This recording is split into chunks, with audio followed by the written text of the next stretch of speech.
The movie begins by introducing Max, a junior lawyer, as he heads to a cafe for a meeting with his team.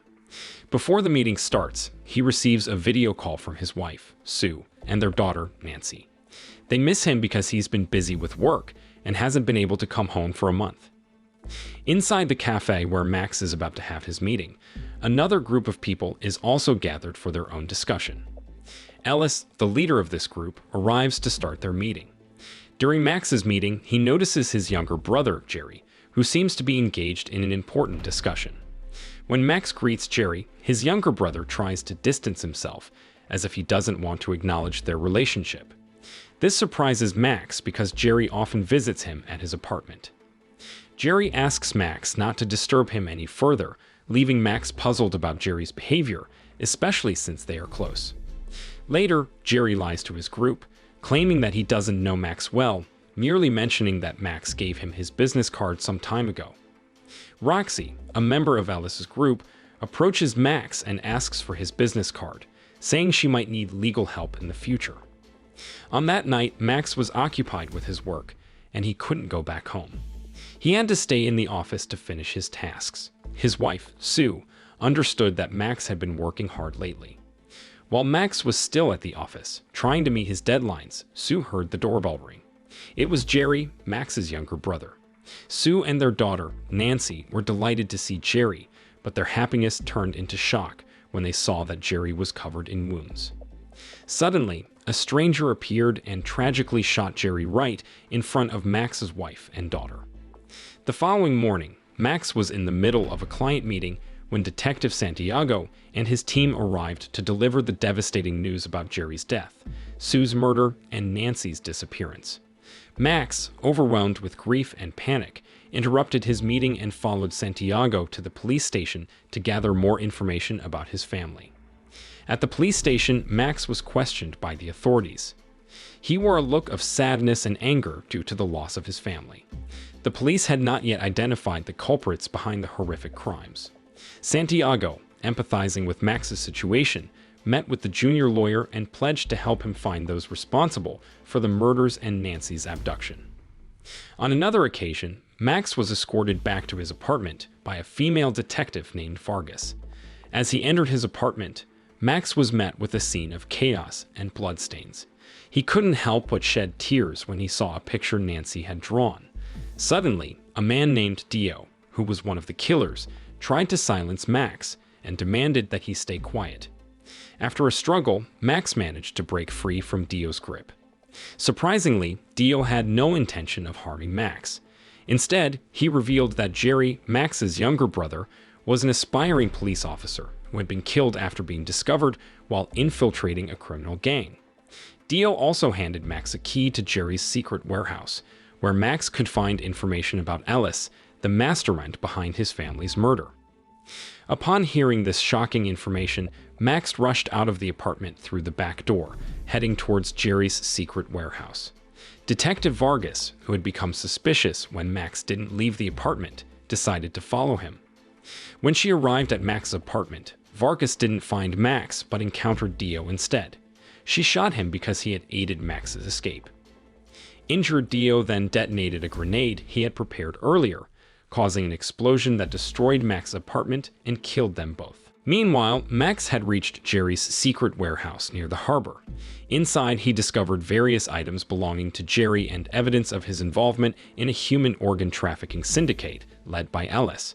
Max was shocked to learn about Jerry's criminal activities, particularly how he had stolen money from the organ sales and hidden it in the warehouse. Fueled by anger and a desire for revenge against Ellis, who had taken away his entire family, Max decided to take matters into his own hands. He crafted several throwing knives, which he planned to use in his mission for revenge, starting that very night. On the other side, Ellis and his gang held a secret meeting where he ordered his men to disperse and abduct more children for organ harvesting. They still needed more organs to sell, even though they had already kidnapped Max's daughter.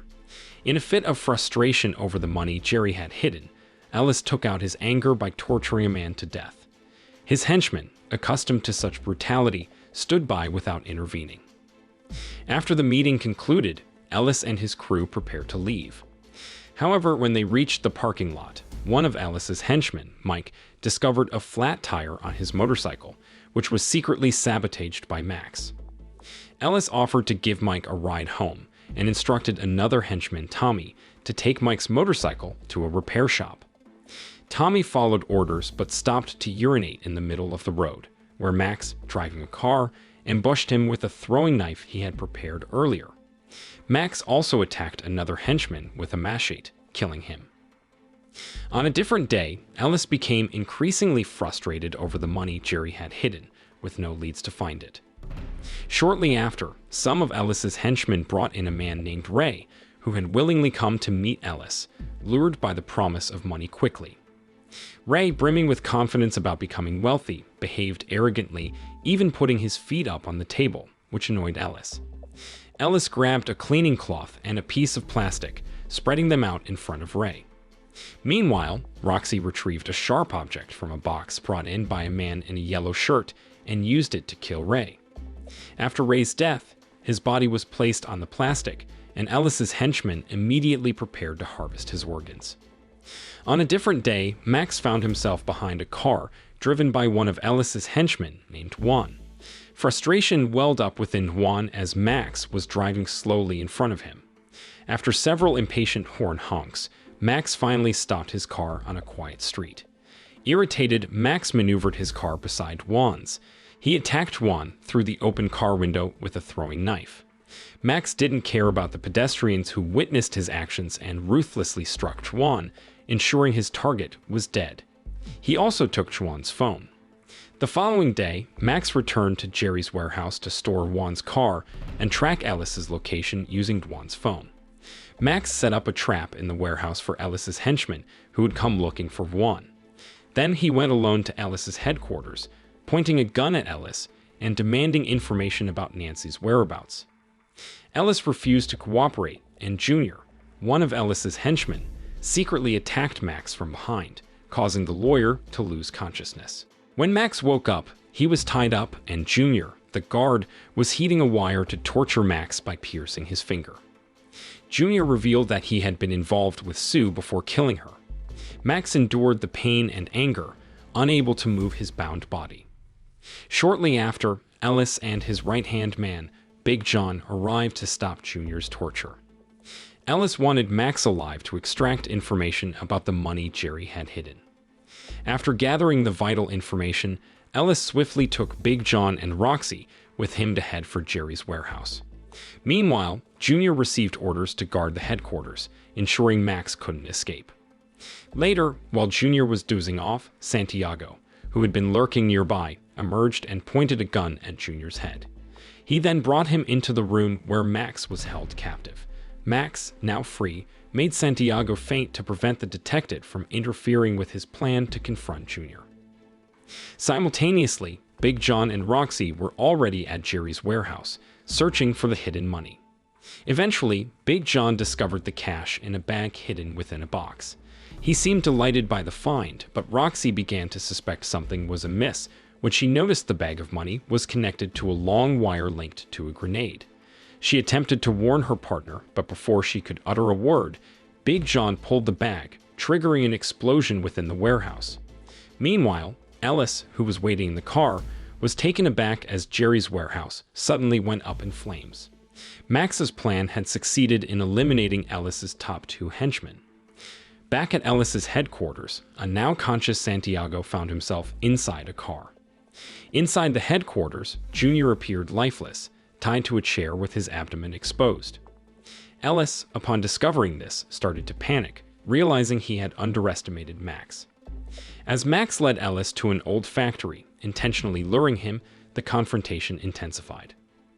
As Ellis arrived at the building, Max was ready to confront the boss of a dangerous human organ trafficking gang with his gun.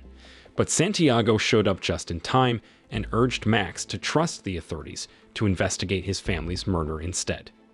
Max, however, refused to listen to Santiago and held onto his desire for revenge. Santiago then brought up Max's past as a former Marine and his decision to become a lawyer because he had witnessed injustices, especially the cover-up of his mother's abuse by her commanding officer. Santiago tried to convince Max to reconsider his plan for revenge. Max fell silent, carefully considering Santiago's words. The detective now wanted to apprehend Ellis. However, Santiago suddenly changed his mind and decided not to handcuff Ellis. He saw Max as someone who had lost his family because of the mafia's actions, just like himself. So, Santiago left, allowing Max to go after the criminal boss for revenge. Without hesitation, Max attacked Ellis, who claimed that Nancy had been killed after her organs were taken and sold to different countries.